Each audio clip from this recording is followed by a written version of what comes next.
Japan के सम्राट यमातो का एक मंत्री था, ओचो-सान। उसका परिवार आपसी स्नेह और सौहार्द के लिए प्रसिद्ध था। उसके परिवार में लगभग 1000 सदस्य थे, पर उनके बीच एकता का अटूट संबंध स्थापित था।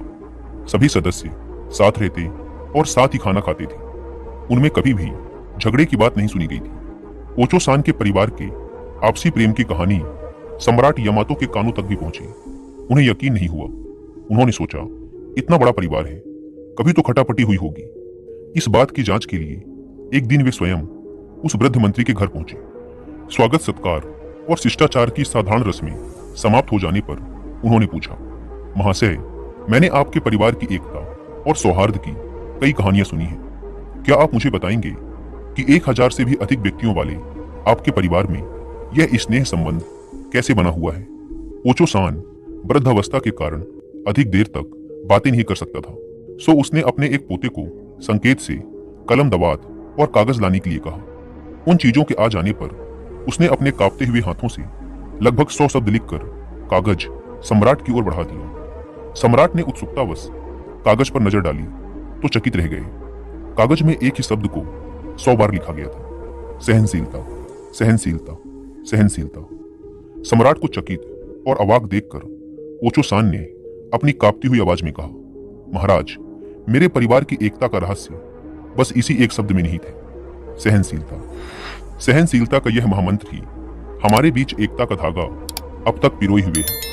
इस महामंत्र को जितनी बार दोहराया जाए उतना कम है।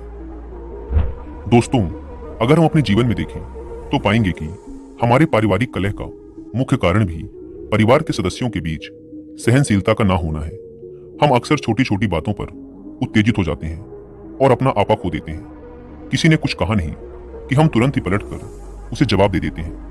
हम अपनी बुराई का एक शब्द भी सुनने के लिए तैयार नहीं हैं। हम पलटकर जवाब देने से पहले एक पल के लिए रुककर यह भी नहीं सोचते कि आखिर सामने वाले ने ऐसा कहा क्यों है। क्या उसकी कोई मजबूरी थी या वो किसी परेशानी में है? जब हम परिस्थिति और सामने वाले के नजरिए को समझे बिना ही उससे तू-तू मैं शुरू कर देते हैं, तभी परिवार में आपसी मनमुटाव की शुरुआत होती है। इस कहानी में मंत्री ओचो-सान जिस सहनशीलता शब्द का प्रयोग कर रहे थे, उसका मतलब है उस समय शांत रहना जब सामने वाला उत्तेजित हो। जब परिवार का एक सदस्य गुस्से में हो लेकिन दूसरा सदस्य शांत रहे या फिर कुछ समय के लिए उस जगह से चला जाए, तो लड़ाई कभी भी आगे नहीं बढ़ सकती। सहनशीलता का शाब्दिक अर्थ है शरीर और मन की अनुकूलता और प्रतिकूलता को सहन करना, यानी कि विपरीत परिस्थिति और अपने खिलाफ बोले गए शब्दों को सहन करने की क्षमता होना। अगर आप में इतनी सहनशीलता है कि आप परिवार के सदस्यों की पूरी बात अंत तक सुन सके, तो परिवार में आपसी कलह की संभावना कई गुना तक कम हो जाती है, क्योंकि हर कोई बस यही चाहता है कि उसकी बात भी सुनी जाए। लेकिन हम ज्यादातर मौकों पर सामने वाले की बात काटकर अपनी बात रखना शुरू कर देते हैं, जो कि परिवार में लड़ाई और बहस के बढ़ने का सबसे बड़ा कारण है। क्योंकि जब हम किसी की बात को पूरा सुने बिना ही उसे बीच में रोक देते हैं, तो उसे लगता है कि उसे और उसकी बात को महत्व नहीं दिया जा रहा है, और फिर ऐसी स्थिति में सामने वाले व्यक्ति का अहम, उसका ईगो क्रोध में परिवर्तित हो जाता है। इसीलिए परिवार में शांति लाने का सबसे पहला तरीका है कि परिवार के सभी सदस्यों की बात और उनके नजरिए को समझा जाए और उन्हें महत्व दिया जाए, और यह काम बिना सहनशीलता के संभव नहीं है।